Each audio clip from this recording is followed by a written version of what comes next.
Let me now quickly introduce at this moment, first of all, just a little bit of perspective. The World Bank has partnered and in fact pledged their support in this fight against COVID-19. How exactly will they go about it? Let's now bring up Mr. Junaid Kamal Ahmed. He's the country director of World Bank in India. Mr. Junaid, thank you so much for speaking to NDTV.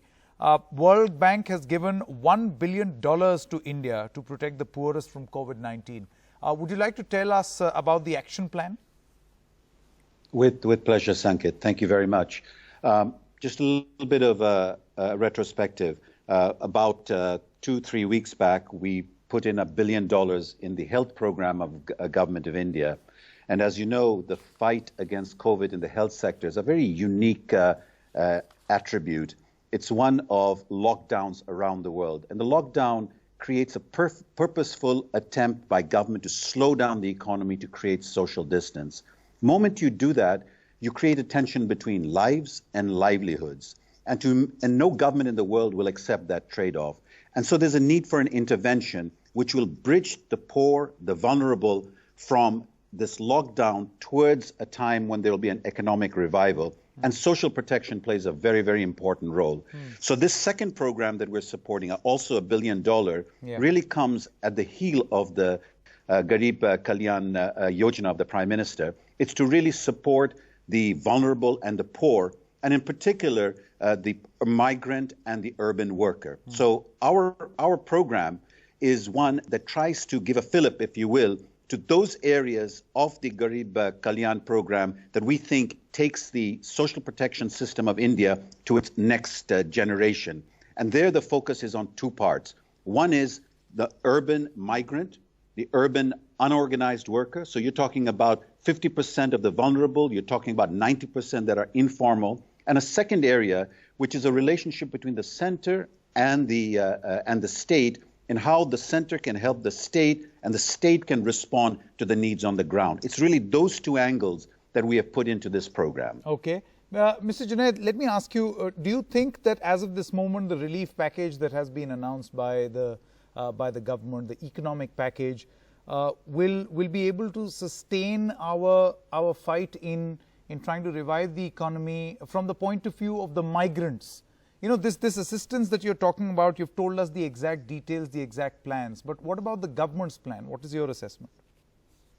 Well, I think first of all, Government of India is doing what many other governments are doing. Today, United States, 10 to 14% of GDP. Japan, close to 19, 20% of GDP. Europe, 5% of GDP.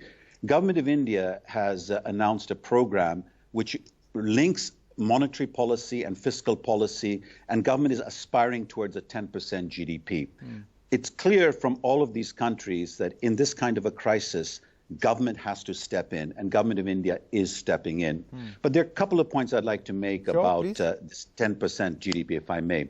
First, it's important that governments come in now, because if they don't come in now, they're going to have to come in a much deeper way in the future. So investing today is actually making it easier for the future, number one.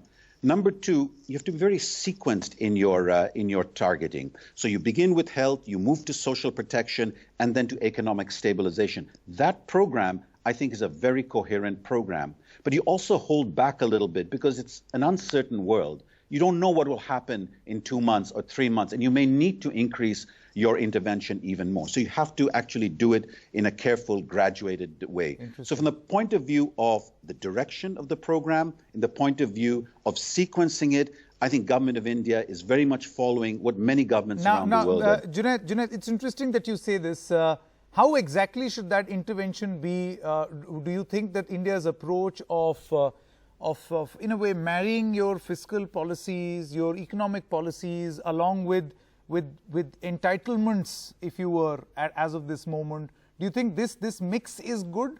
Or should we have gone for a more dole out sort of an approach? So let me make a distinction here. When it comes to social protection, it is direct investment in citizens, in the poor and the vulnerable. And I think that India has just crossed a watershed moment in its social protection system. The traditional system of India, its social protection, is highly rural in nature. It's about Manrega, it's about the rural sector. But India has evolved over time. It is today, as your television shows have clearly shown, it's about urban migrants, it's about the urban worker in the informal sector, very extremely important. And the other is portability of social protection. So if I'm from Bihar and I go to work in Maharashtra, I should be able to take my benefits with me. I shouldn't have to give them up.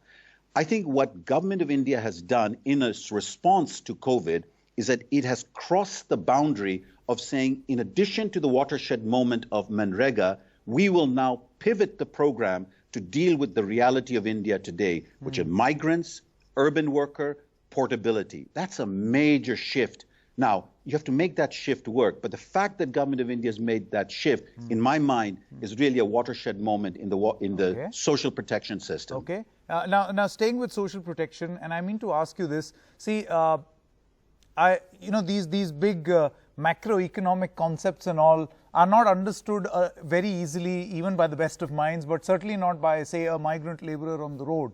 He's struggling at this moment. His life is hell right now, right? Now, Junaid, many of those migrant laborers who we were speaking to say that we are not going to come back ever, simply because of what we are suffering in cities. What do you think needs to be done at the level of a government to make sure that when the wheels of the economy start moving once again, these people do come back? Because you can't really make the economy move if you don't have people. Sanket, I think what your television channel has done, it's revealed something very deep. It's revealed how COVID has exposed the fault line in our societies. If you're in the United States, you know that the unfortunate incidence of COVID is very much on the minority community in terms of death.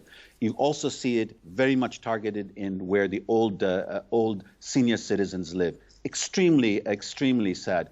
In this part of the world, including my country in Bangladesh, the fault lines that have been shown are precisely what you have shown, which is what happens to the urban migrant, what happens to the urban worker. And this is where I think that the social protection program of government, it is actually beginning to pivot towards that migrant worker. And let me say in the following ways. Let's say you have your Aadhaar card, which is one of the big gains of India. And let's say you have a bank account, which is another big gain of India. Should you not be able to take your Aadhaar card and your bank account and get access to the social protection systems that Government of India has? This is where Department of Financial Services and Ministry of Finance is linking the Aadhaar card to the bank accounts into the social protection system, so that whether you are a worker in Bihar or whether you're a worker in Maharashtra or in West Bengal, you're able to get those benefits. And if you move from one state to the other, you're able to get that benefit also. That's one example. Another example, which I think is extremely important, NDMA has a window, and it's the State Disaster Response Fund. Usually what happens is when you have a tsunami, when you have a cyclone, when you have an earthquake, this fund is a one-time relief that is given against natural disaster.